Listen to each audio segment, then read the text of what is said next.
علی بھائی آج کا پہلا سوال ہے، بنی اسرائیل کی ہسٹری میں سامری جادوگر کا کیا رول تھا؟ ہم نے سنا ہے کہ اس نے ایک ایسا میٹل کا مجسمہ تیار کیا تھا جس میں سے آواز بھی آتی تھی، اور بنی اسرائیل میں 70,000 لوگوں نے اسے خدا سمجھ کر اس کی پوجا کرنی شروع کر دی، اور پھر انہی اسرائیلیوں کو اس کفر کے سبب قتل مردد کی سزا کے تحت قتل کر دیا گیا۔ پلیز اس واقعہ کی مکمل تفصیلات قرآن حکیم سے بیان کر دیں۔ دیکھیں یہ جو سامری کے بارے میں ایک متھ مشہور ہے نا کہ وہ کوئی جادوگر تھا، جادوگر نہیں تھا وہ، نہ اس نے کہیں کلیم کیا کہ میں جادوگر ہوں، ایک شعبدہ باز تھا وہ، جس نے سیدنا موسیٰ علیہ نبینا وعلیہ الصلاۃ والسلام کے کوہ طور پہ جانے کے بعد ان کی امت کو، ظاہر ہے کہ وہ آپ علیہ السلام کے صحابہ کرام ہی تھے، فتنے میں مبتلا کر دیا، اس حال میں کہ ان کے اپنے چھوٹے بھائی بلکہ بڑے بھائی منصب نبوت کے اعتبار سے چھوٹے تھے، عمر میں ان سے بڑے تھے، سیدنا ہارون علی نبینا وعلیہ الصلاۃ والسلام، وہ بھی ان میں موجود تھے۔ اس کے باوجود اس نے اس قسم کا فتنہ ان میں ڈالا کہ وہ قوم بنی اسرائیل جو ہے وہ اس فتنے کے اندر مبتلا ہو گئی۔ آپ کو یہ پتہ ہے سورۃ البقرہ کے سٹارٹ ہی میں شروع کے 4 رکوع تو پورے قرآن کی دعوت کا خلاصہ ہیں، اس کے بعد 5ویں رکوع سے لے کے آن ورڈ مسلسل 9 رکوع جو ہیں وہ بنی اسرائیل کی ہسٹری ہے کہ کس طریقے سے بنی اسرائیل کے اندر خصوصاً سیدنا موسیٰ علیہ نبینا علیہ الصلاۃ والسلام کی جو مبارک زندگی میں اہم ترین واقعات ہیں ان کو اللہ تعالیٰ نے اجمالاً کور کیا ہے۔ پھر ان کی ڈیٹیلز جو ہیں وہ آگے چل کے سورۃ الاعراف کے اندر آئیں، سورہ طٰہٰ کے اندر، سورہ قصص کے اندر اور کئی صورتوں میں، لیکن ٹاپ آف دا لسٹ جن میں یہ ڈیٹیلز آئی ہیں وہ سورۃ الاعراف ہے، سورہ طٰہٰ ہے، سورہ قصص ہے۔ سورہ طٰہٰ تو آلموسٹ آپ سمجھ لیں کہ اس کا اسلوب وہی ہے جس طرح کہ سورہ یوسف کا ہے۔ قرآن حکیم میں سورہ یوسف ایک یونیک صورت ہے اس اعتبار سے کہ ایک ہی پیغمبر کی بائیوگرافی ہے، اس سے ملتی جلتی اگر کوئی اور صورت ہے قرآن میں تو وہ ایک ہی ہے، وہ سورہ طٰہٰ ہے جس میں سیدنا موسیٰ علیہ السلام کی بائیوگرافی آئی ہے، لیکن سارے واقعات ظاہر اس میں بھی کور نہیں ہیں، وہ سکیٹرڈ فارم میں ہیں۔ سورۃ البقرہ میں ذکر آیا، سورۃ الاعراف کے اندر ذکر آیا، سورہ طٰہٰ میں، سورہ قصص میں، سورہ الشعراء میں، اس کے علاوہ بھی کئی ایک صورتوں میں۔ موسیٰ علیہ السلام کا تو سب سے زیادہ قرآن حکیم میں ایز اے پیغمبر جو ہے وہ نام مبارک بھی آیا اور سب سے زیادہ تذکرہ بھی ان کا۔ اس کے پیچھے حکمت کیا ہے، اس پہ پچھلے دنوں میری ایک ویڈیو ریکارڈ ہوئی ہے کہ موسیٰ علیہ السلام کا سب سے زیادہ ذکر خیر کیوں ہے، لیکن آفٹر پروفٹ محمد صلی اللہ علیہ وآلہ وسلم ہے، ان کا نام زیادہ ہے لیکن تذکرہ نبی صلی اللہ علیہ وآلہ وسلم کا زیادہ ہے، کیونکہ آپ سیکنڈ پرسن کے طور پہ سامنے موجود تھے، اس لیے بار بار اس کا نام نہیں لیا جاتا جو سامنے موجود ہے۔ تو یہ جو سامری کا واقعہ ہے یہ سورہ طٰہٰ کے اندر ڈیٹیل کے ساتھ آیا ہے۔ قرآن حکیم کا یہ جو پورشن ہے اس کی ہم آیات کور کر لیتے ہیں۔ پارہ نمبر 16 کے اندر جا کے یہ سورہ طٰہٰ آتی ہے، سورت نمبر ہے 20، اس میں آیت نمبر ہے 83 سے لے کے 98 تک، اس میں یہ پورا واقعہ ہے۔ اس کو جلدی جلدی ہم کور کر لیتے ہیں تاکہ سمجھ آ جائے کہ یہ واقعہ ہوا کیا تھا۔ سورۃ البقرہ میں تو اس کا اجمالاً ذکر ہے، صرف اتنا کہ یہ جو لوگ مرتد ہوئے تھے جنہوں نے بچھڑے کو رب مان لیا تھا ان کی سزا اللہ تعالیٰ نے یہ مقرر کی تھی کہ ان کو قتل کیا جائے گا۔ تورات میں اس کا ذکر ملتا ہے کہ یہ 3000 کے قریب لوگ تھے، اب ظاہر ہے وہ ٹیمپرڈ فارم میں ہے، بعض اسرائیلی روایتوں میں 70,000 ہے، بعض یہ ہزاروں کی تعداد میں تھے جو ایک دن میں قتل کیے گئے تھے، اور ہر قبیلے والے کو کہا گیا تھا کہ وہ اپنے قبیلے کے اس بندے کو قتل کرے جس نے یہ کفر کیا ہے۔ بلکہ سورۃ البقرہ میں آیا کہ تمہارے رب کے حضور تمہاری توبہ کا طریقہ ہی یہ ہے کہ تم اپنوں کو قتل کرو، ہر قبیلے والے اپنے اپنے قبیلے والے ان لوگوں کو قتل کریں جو مرتد ہو گئے تھے۔ دوسروں سے کرواتے تو پھر وہ قبائلی تعصب جنم لے لیتا، چونکہ 12 قبائل تھے، اور اس میں الفاظ ہیں کہ تم اپنوں کو قتل کرو، تو وہ اپنوں جو ہے وہ با محاورہ بات ہو رہی ہے کہ اپنے قریبی لوگوں کو خود قتل کرو۔ بعض نے کہا کہ اپنوں سے مراد ہے کہ خود اپنے آپ کو قتل کرو، وہ کہتے ہیں جی انہوں نے زمین میں تلواریں گاڑ لیں اور اس کے اوپر اپنے آپ کو گرا لیا، تو یہ ایک دور کی بات ہے، اس طریقے سے اپنے آپ کو قتل کرنا ایک مشکل کام ہے، تو وہ اپنوں کو قتل کرو، مراد یہ کہ اپنے قبیلے کے لوگوں کو قتل کرو۔ تو یہ قتل مرتد کی سزا تھی، اور اس میں الفاظ ہیں سورۃ البقرہ میں کہ یہ تمہارے رب کے حضور تمہاری توبہ کا ذریعہ ہے۔ باقی ڈیٹیل واقعہ کہ یہ کیوں ہوا تھا سورۃ الاعراف میں بھی ذکر ہے، لیکن جس شان کے ساتھ سورہ طٰہٰ میں آیا نا اور کسی صورت میں نہیں۔ آیت نمبر 83 سے اعوذ باللہ من الشیطان الرجیم وَمَا أَعْجَلَكَ عَنْ قَوْمِكَ يَا مُوسَى، اے موسیٰ تجھے کس چیز نے عجلت میں ڈالا کہ تو اپنی قوم کو چھوڑ کر میرے پاس آ گیا۔ اس میں بھی آگے آئے گا، سورۃ الاعراف میں بھی آیا کہ اللہ تعالیٰ نے ان سے وعدہ کیا تھا 30 دن کا کوہ طور پہ ملاقات کا، یعنی ان کی آپ سمجھ لیں وہاں پہ پوری ٹریننگ ہونی تھی، اور یہ واقعہ ہے جب وہ بنی اسرائیل کو لے کر نکلے ہیں اور وہ سمندری جھیل عبور کی ہے، وہ کئی ایک جھیلیں تھیں جن کو اب جوڑ کے نہر سوئز بنا دی گئی ہے، اور اس کے بعد یعنی بنی اسرائیل جو ہے وہ فرعون سے نجات پا چکے ہیں اور وہ شام کی طرف جا رہے ہیں، اور راستے میں کوہ طور پہ یہ معاملہ ہوا کہ اللہ تعالیٰ نے انہیں بلایا اپنے پاس 30 دن کے لیے، پھر بعد میں بڑھا کے اسے 40 دن کر دیے۔ اسی سے وہ تبلیغی جماعت والوں نے بھی چلہ نکالا ہے نا کہ حضرت موسیٰ علیہ السلام کا بھی، پر او چلہ اور تے اے چلہ اور، ٹھیک ہے جی، اس لیے کہ وہاں پہ تو کتاب اللہ سکھائی جا رہی ہے، یہاں علماء کی کتابیں سکھائی جاتی ہیں۔ تو حضرت موسیٰ علیہ السلام کے ساتھ جو وقت مقررہ طے ہوا تھا نا، حضرت موسیٰ علیہ السلام ظاہر ہے اللہ کے ساتھ اپائنٹمنٹ ہو، وہ تو ایک ایک لمحہ ان کا کس درد میں اور کرب میں گزرا ہوگا، تو موسیٰ علیہ السلام وقت سے پہلے ہی چلے گئے وہاں پہ کوہ طور پہ۔ لیکن اللہ تعالیٰ تو آپ کو پتہ ہے اپنے معاملہ، اللہ کا تو کوئی رشتہ دار نہیں ہے جو ہم بار بار بات کرتے ہیں، حتیٰ کہ سورہ یونس میں ہے کہ اللہ تعالیٰ فرماتا ہے یہ کبھی ہوا ہی نہیں ہے کہ ہم کسی قوم کے لیے عذاب کا فیصلہ کر دیں اور وہ عذاب اس سے ٹل جائے سوائے قوم یونس کے، اور وہ اس لیے کہ یونس علیہ السلام نے اللہ تعالیٰ کی وحی کا انتظار کیے بغیر اپنا وہ علاقہ چھوڑ دیا تھا۔ تو یہ جو یونس علیہ السلام کی اجتہادی خطا تھی، اس ڈیبٹ کو اللہ تعالیٰ نے ان کی قوم کے لیے کریڈٹ بنا دیا کہ عذاب کے آثار نمایاں ہو گئے، لیکن چونکہ یونس علیہ السلام پہ وحی نہیں آئی تھی تو وہ آیا وہ عذاب ٹل گیا، حالانکہ اللہ تعالیٰ ماتا ہے نہ اس سے پہلے نہ اس کے بعد کبھی نہیں ہوا کہ عذاب ٹلے، چونکہ پیغمبر نے اجتہادی خطا کی اس کا بینیفٹ ان کی امت کو مل گیا۔ لیکن موسیٰ علیہ السلام کے کیس میں پیغمبر نے اپنے حق میں بہتری چاہی کہ میں اپنے رب کے پاس پہلے چلا جاؤں، تو اس ڈیبٹ، اس کریڈٹ کا جو ڈیبٹ ہے وہ اس اعتبار سے امت کے اوپر پڑ گیا، ان کے اوپر خود بھی اس اعتبار سے کہ ان کے لیے تو ٹینشن تھی نا کہ ان کی قوم گمراہ ہوئی ہے۔ تو یہ وہ الفاظ ہیں وَمَا أَعْجَلَكَ عَنْ قَوْمِكَ يَا مُوسَى، اے موسیٰ تجھے کس چیز نے اجرت میں ڈال دیا تیری قوم کے بارے میں، قَالَ هُمْ أُولَٰئِ عَلَىٰ أَثَرِي وَأَعْجِلْتُ إِلَيْكَ رَبِّي لِتَرْضَىٰ، انہوں نے کہا کہ اے اللہ میری قوم میرے پیچھے نقش قدم پہ چلتی آ رہی ہے، وہ بھی میرے تک آ پہنچے گی، اور میں نے یہ جو اجرت اختیار کی تو اے میرے رب تیری رضا چاہنے کو، میں تو جلدی تیرے پاس آنا چاہتا تھا۔ اور آپ کو پتہ ہے اسی موقع پہ، یہاں تو نہیں ہے، سورۃ الاعراف میں ہے کہ انہوں نے اللہ تعالیٰ کی زیارت کی بھی تمنا کر دی تھی کہ اللہ میں تجھے دیکھنا چاہتا ہوں، تو اللہ تعالیٰ نے فرمایا کہ اس پہاڑ کی طرف، کوہ طور کی طرف دیکھ، اگر یہ قائم رہتا ہے نا پھر تو سوچنا تو مجھے دیکھ سکے گا، اور وہ پہاڑ جو ہے وہ ریزہ ریزہ ہو گیا اللہ تعالیٰ کی تجلی کی وجہ سے، اور اس کے انڈائریکٹ مشاہدے کی وجہ سے موسیٰ علیہ السلام بے ہوش ہو گئے۔ یہاں پہ وہ واقعہ سکپ ہے، لیکن وہ اسی 40 والا جو 40 دن کا چلہ آپ اسے کہہ لیں، اس کے اندر ہی یہ ہوا تھا۔ قَالَ فَإِنَّا قَدْ فَتَنَّا قَوْمَكَ مِن بَعْدِكَ وَأَضَلَّهُمُ السَّامِرِي، تو پھر اللہ تعالیٰ نے فرمایا کہ بے شک ہم نے تیرے بعد تیری قوم کو فتنے میں ڈال دیا، آزمائش کے اندر، اور انہیں سامری نے گمراہ کر دیا ہے۔ اب ظاہر گمراہ تو سامری نے کیا ہے، اور اللہ تعالیٰ کہہ رہے ہیں میں نے فتنے میں ڈال دیا۔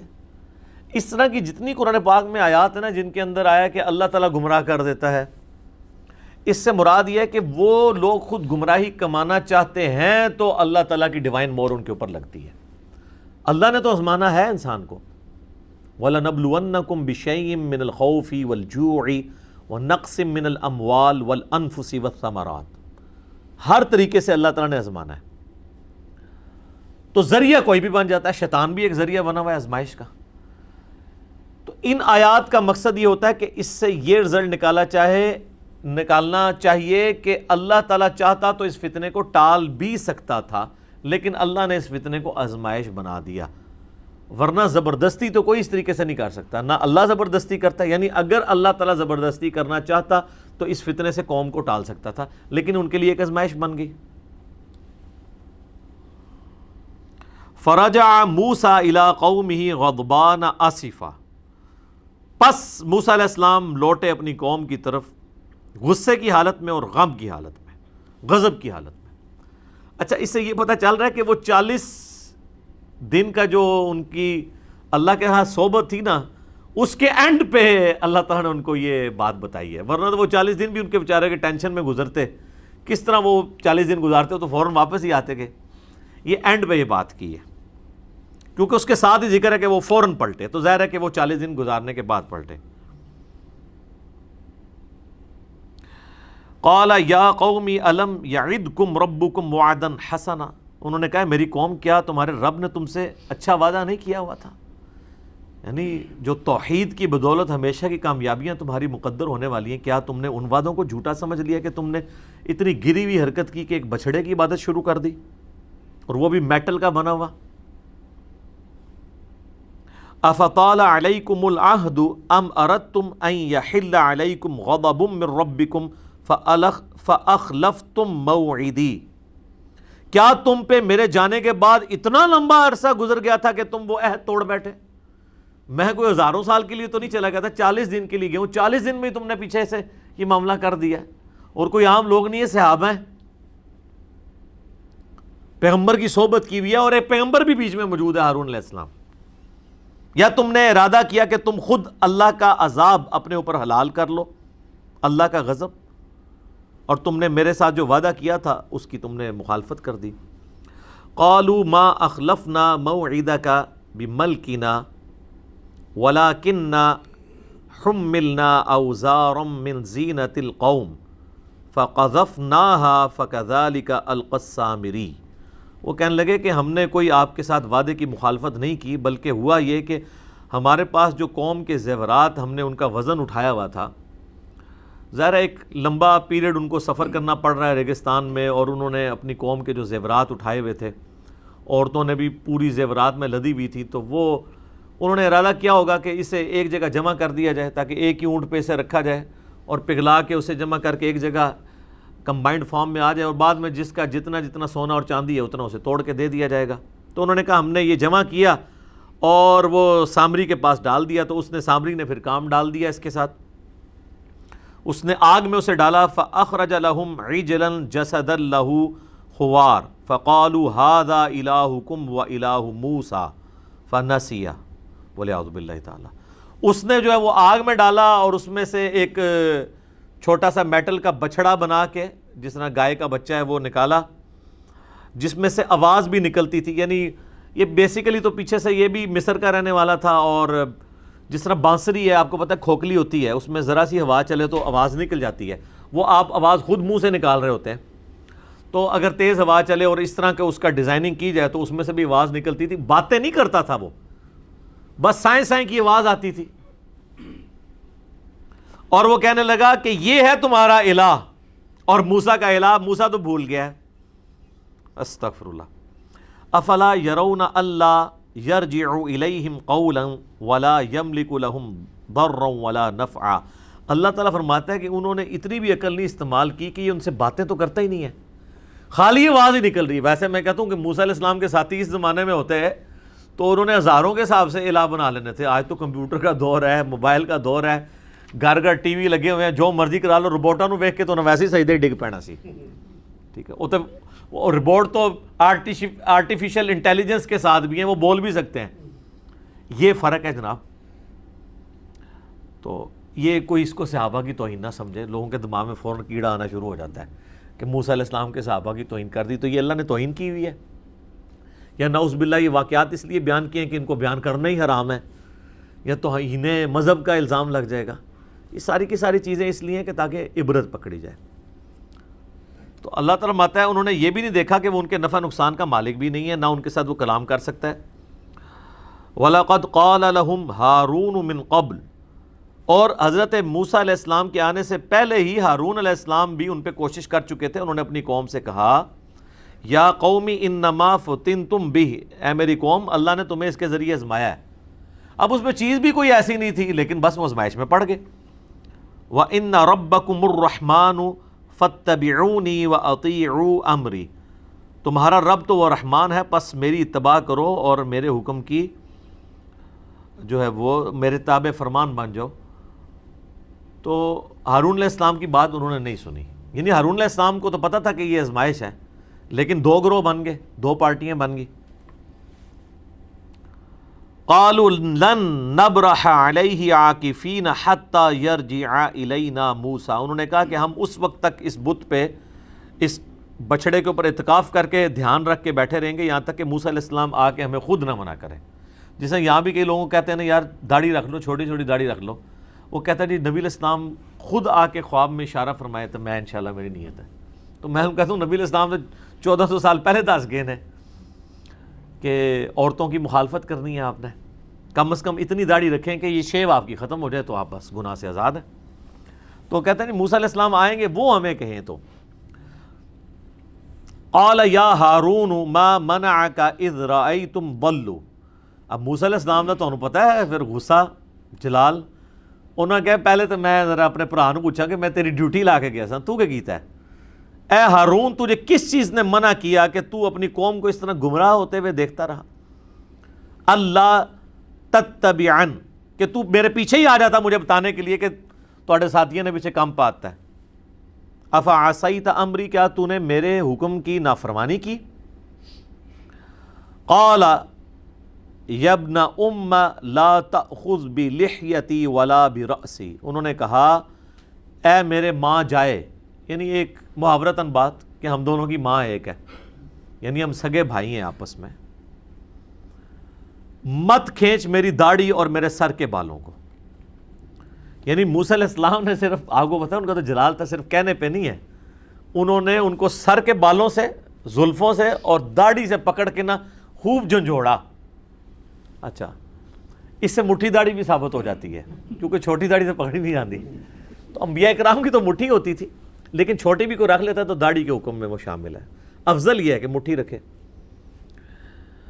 تو اے میرے بھائی میری داڑھی اور سر کے بالوں کو چھوڑ دے. انی خشیت ان تقول فرقت بین بنی اسرائیل ولم ترقب قولی.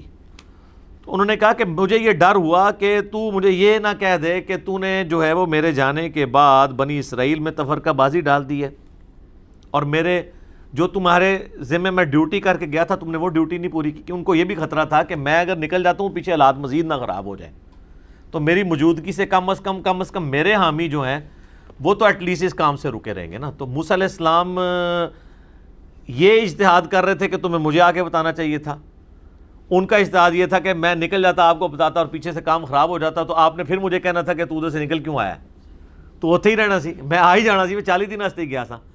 تو اچھا اس سے یہ بات پتہ چلی کہ اجتہادی معاملات میں پیغمبروں میں بھی اختلاف ہو سکتا ہے. یہ اجتہاد ہوتا ہے جس میں آپ دو رائے رکھ سکتے ہیں.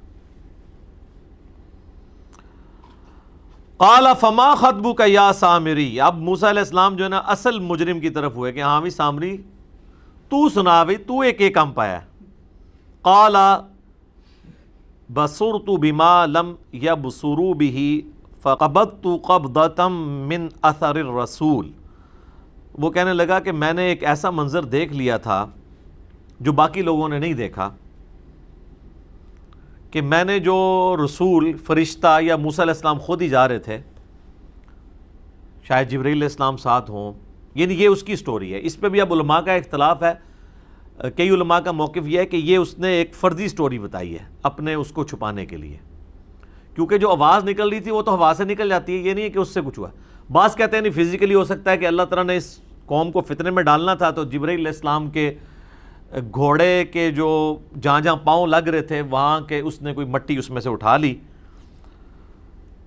فَنَبَذْتُهَا وَكَذَلِكَ سَوَّلَتْ لِي نَفْسِي, تو بس اس نے اس میں اس کو ڈال دیا. وہ کہتا ہے یہ میرے جی نے مجھے یہی پٹی پڑھائی تھی. قَالَ فَاذْهَبْ فَإِنَّ لَكَ فِي الْحَيَاةِ أَن تَقُولَ لَا مِسَاس. تو موسیٰ علیہ السلام نے اسے بددعا دی کہ نکل جا, دفع ہو جا ادھر سے. اب پوری زندگی یہ تیری سزا ہے کہ تو لوگوں سے یہ کہے کہ مجھے کوئی نہ چھوئے. اس کو اللہ تعالیٰ نے ایک بیماری لگا دی. بعض کہتے ہیں جزام کی بیماری تھی, اور ایسا جزام لگا, کوڑ کا مرض ہوا کہ اگر اس کو کوئی ہاتھ ٹچ کرتا تھا نا تو اس کو بھی تیز بخار ہوتا تھا, اور جو ہاتھ لگاتا تھا اس کو بھی تیز بخار, یعنی اسے بھی اس اذیت سے گزرنا پڑتا تھا. تو ہر وقت اس کی زبان پہ یہ ہوتا تھا مجھے کوئی ہاتھ نہ لگائے, مجھے کوئی ہاتھ نہ لگائے. یعنی اس کے ہاتھوں نے جو غلط کام کیا تو اللہ تعالیٰ نے اسے یہ سزا اس پہ مسلط کر دی پوری زندگی کے لیے. وَإِنَّ لَكَ مَوْعِدًا لَن تُخْلَفَهُ وَانظُرْ إِلَىٰ إِلَٰهِكَ الَّذِي ظَلْتَ عَلَيْهِ عَاكِفًا. اور ان کا کہ بے شک تیرے ساتھ جو وعدہ ہے نا اس کی کوئی خلاف ورزی نہیں ہوگی, دنیا میں بھی عذاب, آخرت کا بھی عذاب ابھی تیرا باقی ہے. اور اب دیکھ کہ میں تیرے بنائے ہوئے اس جھوٹے الہ کے ساتھ کیا کرتا ہوں جس کے اوپر تم لوگ اعتکاف کر کے بیٹھے ہوئے تھے. لَنُحَرِّقَنَّهُ ثُمَّ لَنَنْسِفَنَّهُ فِي الْيَمِّ نَسْفًا. میں اس کو آگ لگاؤں گا اور اس کی راکھ جو ہے سمندروں میں, خشکیوں میں بکھیر دوں گا. یعنی وہ جو بچڑا بنایا ہوا تھا اس کو وہ ختم ہی کر دیا, وہ زیور بھی ان سے جاتے رہے. ظاہر ہے یہی کچھ ہی ہونا چاہیے تھا جو کچھ انہوں نے کیا. انما الہکم اللہ الذی لا الہ الا ہو. تمہارا الہ تو نہیں ہے مگر وہی ایک اللہ, صرف وہ ایک اللہ جس کے سوا کوئی معبود نہیں ہے. وسع کل شیء علما, اور اللہ تعالیٰ نے اللہ یعنی وہ ہستی ہے جس کے علم کی وسعت نے ہر چیز کو گھیرا ہوا ہے. كَذَلِكَ نَقُصُّ عَلَيْكَ مِنْ أَنْبَاءِ مَا قَدْ سَبَقَ. اے نبی علیہ السلام اس طریقے سے ہم آپ کے اوپر وہ واقعات بیان کر رہے ہیں جو آپ سے پہلے گزر چکے ہیں. وَقَدْ آتَيْنَاكَ مِن لَدُنَّا ذِكْرًا, اور بے شک ہم نے آپ کو اپنی طرف سے ایک نصیحت والی چیز یعنی قرآن عطا فرمایا. یعنی یہ نبی علیہ السلام کے نبی ہونے کی دلیل ہے کہ آپ علیہ السلام کی پیدائش سے 1400 سال پہلے کا یہ واقعہ ہے. حضرت موسیٰ علیہ السلام کا یہ جو پورا واقعہ ہے, اور وہ نبی علیہ السلام جنہوں نے کوئی دنیاوی تعلیم حاصل نہیں کی ہوئی, اس کے باوجود ان واقعات کو ٹائنیز ڈیٹیل تک ایکوریسی کے ساتھ بیان کر رہے ہیں. یہ نبی علیہ السلام کے نبی ہونے کی دلیل ہے. باقی اس کا ایک پہلو ہے کہ یہ تو قرآنک ورژن ہے اس واقعے کا.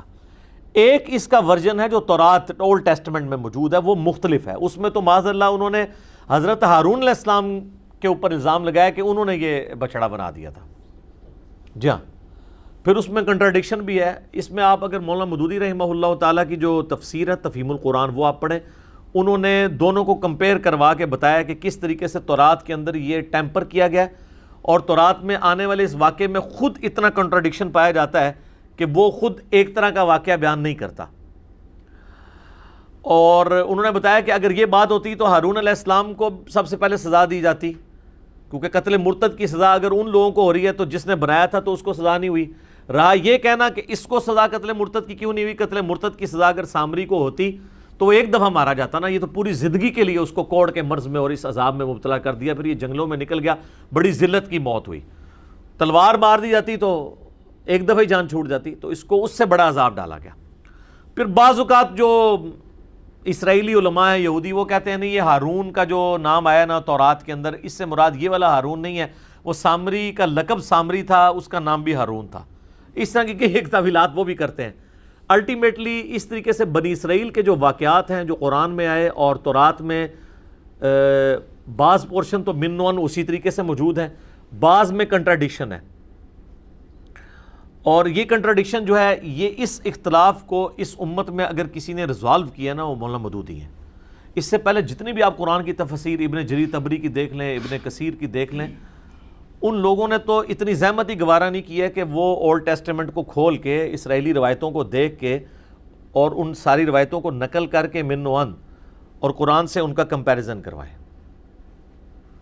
میں نے پہلے بھی کئی دفعہ بتایا, ہمیں امریکہ سے کال آئی ہماری اکیڈمی میں, وہ کہنے لگے کہ جی ہمارے بچے اب جوانی کی عمر کو پہنچ رہے ہیں اور قرآن میں جگہ جگہ تورات کے واقعات آتے ہیں, اور ایون یہاں تک کہا جاتا ہے کہ بنی اسرائیل سے پوچھ لو.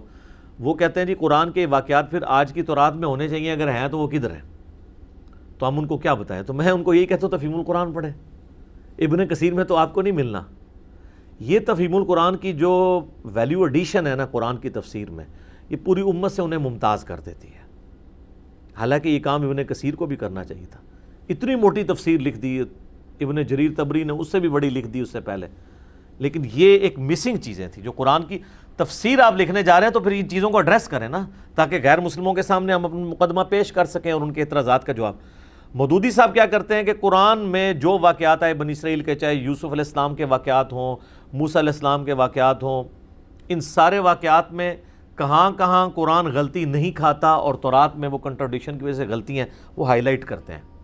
اور اس کی وجہ سے کم از کم جو یہود و نصارہ کے علماء کا اعتراض ہے کہ قرآن نبی علیہ السلام نے تورات اور انجیل سے چوری کر کے عربی میں لکھا ہے، یہ اسی واقعات کو اس نے عربی میں لکھ دیا، یہ اس کی خود لکھی ہوئی تصنیف ہے، یہ اللہ کی طرف سے نازل نہیں ہوئی ہے، اس کا منہ توڑ جواب اگر کسی نے دیا ہے نا تو مولانا مودودی ہیں کہ اگر یہ چیزیں ہیں تو جو چیزیں خلاف عقل بھی تورات کے اندر آئی ہیں، اگر کوئی ڈیٹو کاپی وہ مارنے والا کوئی بندہ انسان ہوتا تو وہ غلطیاں بھی نقل کرتا نا اس طریقے سے، وہ تو بالکل مختلف بات کر دیتا ہے، بالکل ایک طرح کی بات چل رہی ہوتی ہے، اچانک قرآن کا ورژن کچھ اور آ جاتا ہے اور تورات کا اور آ جاتا ہے، پھر آگے چل کے پھر سیم ہو جاتا ہے۔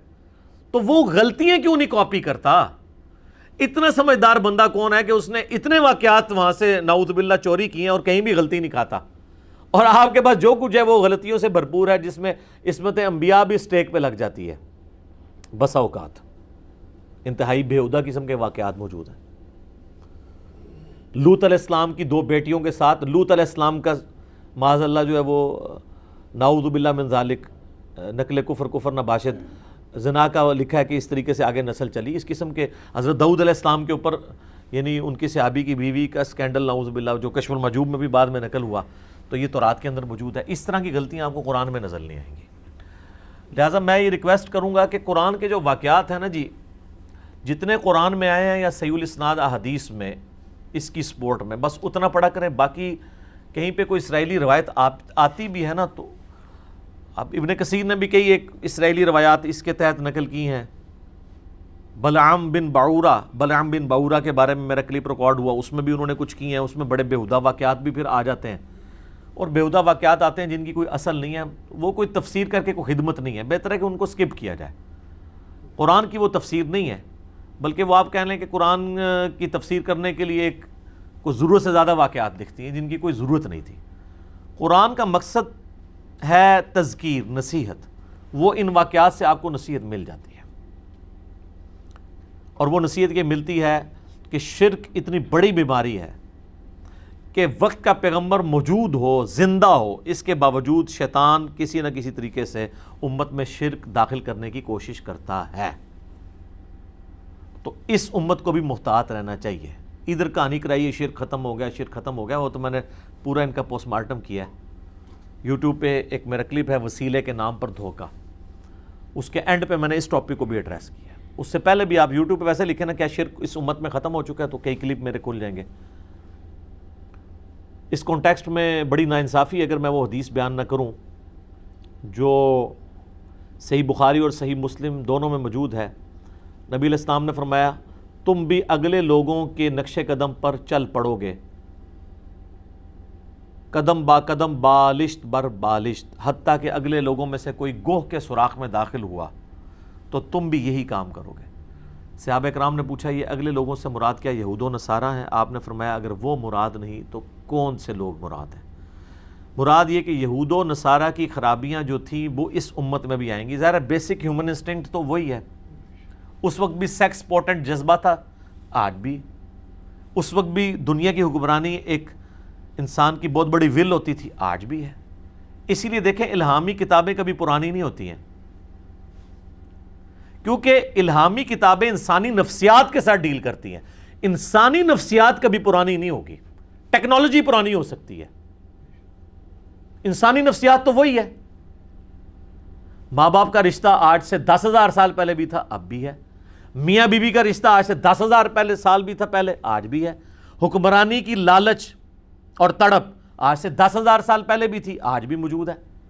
سیکس، شہوات، یہ جو فتنہ ہے یہ آج سے 10,000 سال پہلے بھی انسان میں تھا، آج بھی ہے، آئندہ بھی رہے گا۔ الہامی کتابیں کبھی پرانی نہیں ہوتی ہیں، اس لیے ان کو چینج کرنے کی ضرورت نہیں پڑتی، یہ انسانی نفسیات کے ساتھ ڈیل کرتی ہیں۔ تو نبی علیہ السلام فرمایا میری امت بھی وہی کام کرے گی۔ اس میں بعض لوگوں نے دھوکہ دیا کہ جی اس سے مراد یہود و نصارہ کا فیشن ہے، تو میں نے بتایا کہ جامعہ ترمذی میں اس کا شان ارشاد اور وہ موقع موجود ہے جب آپ نے یہ فرمایا تھا۔ جامعہ ترمذی میں حدیث ہے، غزوہ حنین کے موقع پر نبی علیہ السلام کی وفات سے 2-2.5 سال پہلے، فتح مکہ کے بعد 8 ہجری میں یہ ہوئی ہے غزوہ حنین، اسی سال ہوئی ہے۔ صحابہ کرام جب غزوہ حنین کے لیے جا رہے تھے تو راستے میں ایک درخت آیا جسے ذات انواد کہا جاتا تھا۔ مشرکین عرب جنگوں میں فتح پانے کے لیے اپنا اسلحہ برکت کے لیے وہاں لٹکاتے تھے، جس طرح آج درباروں کے اوپر آپ لوگ بھی جا کے ٹاکیاں لٹکاتے ہیں، سیم وہی انالوجی۔